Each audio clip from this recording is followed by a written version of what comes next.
5 men found themselves in an unimaginable waking nightmare, but only one of them would live to tell the tale. A GoPro camera mounted on one of the divers recorded what it unveils will send shivers down your spine.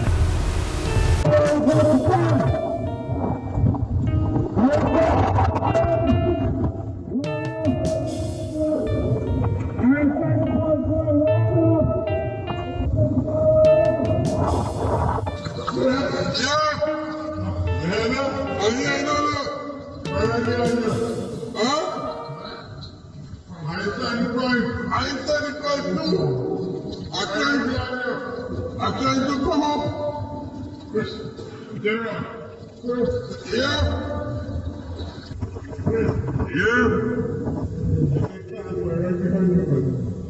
All right behind you? You right behind me? You don't know when you're coming?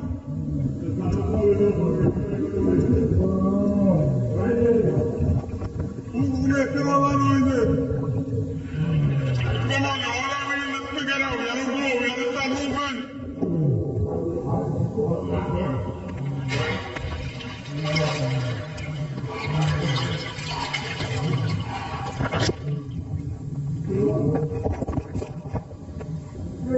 Yeah. Where you at? I don't know, man. Trying to come up. Trying to come up.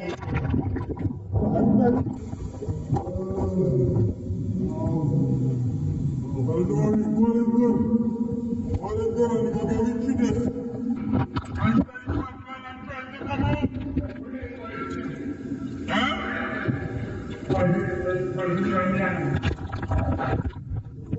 Yeah.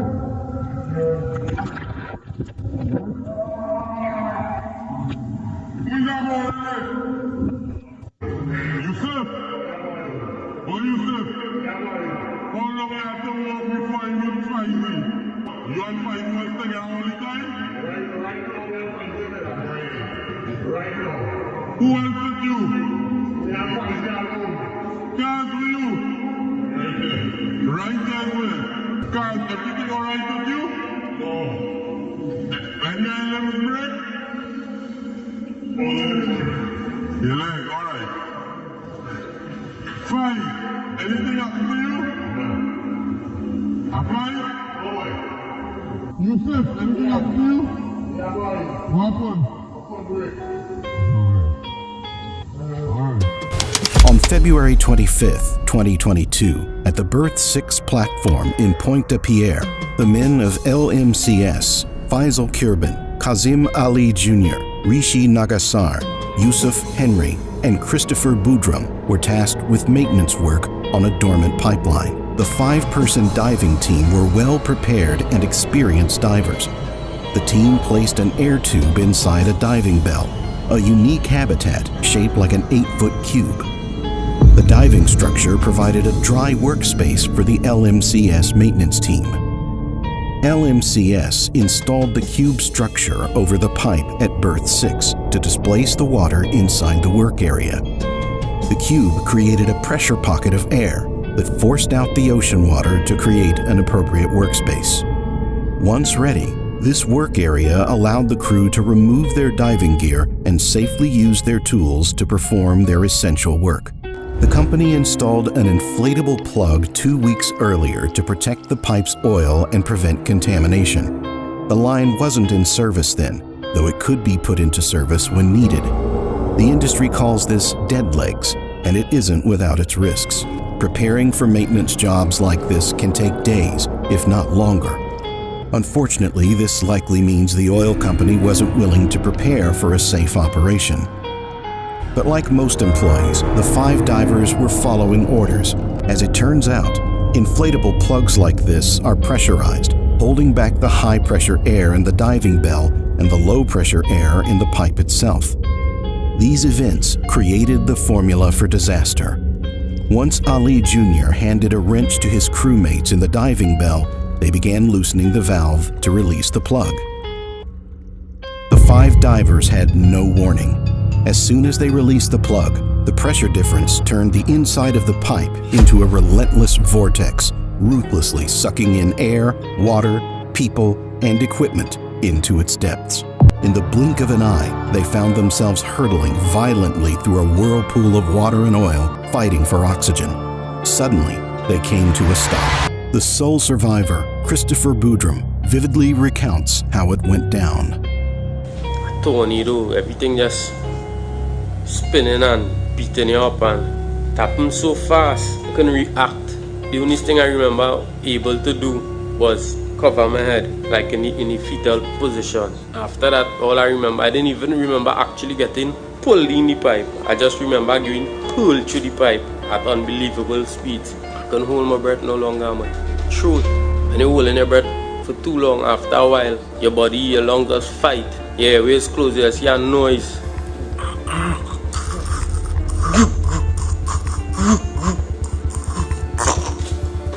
Your body suffering to pull air.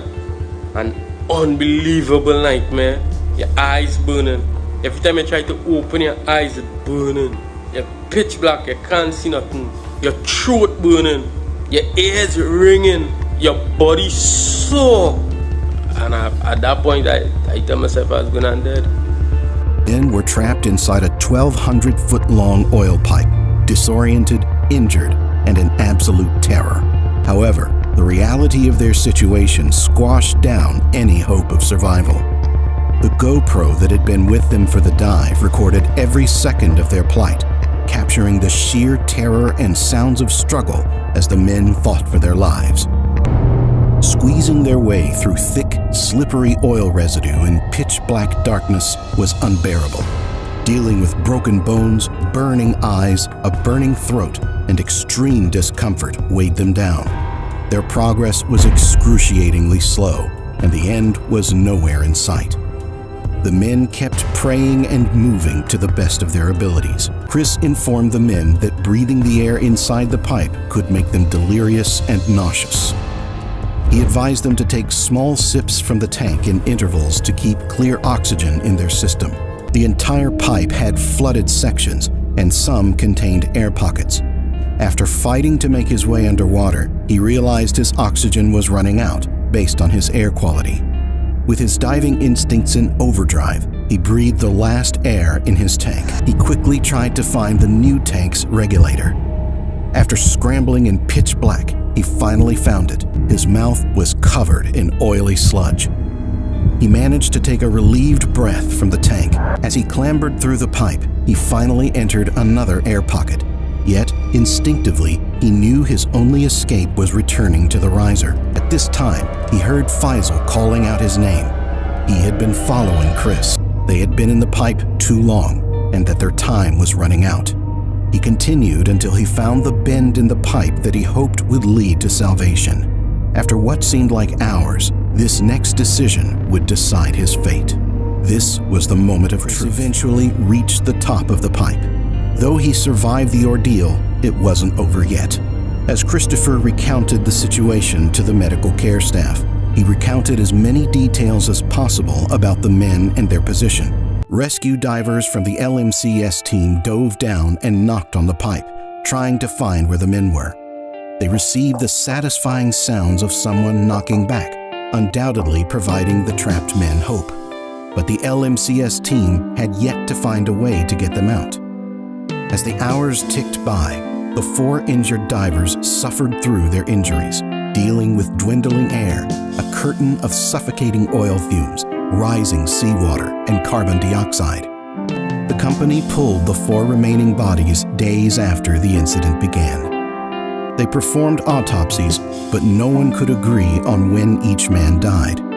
Because everything inside my open, I rescued. Everything inside me open, I rescue what's going on. Nobody was making an attempt to rescue me. I always somebody who doesn't know what's going on, and I always somebody who can control and see things through, and I feel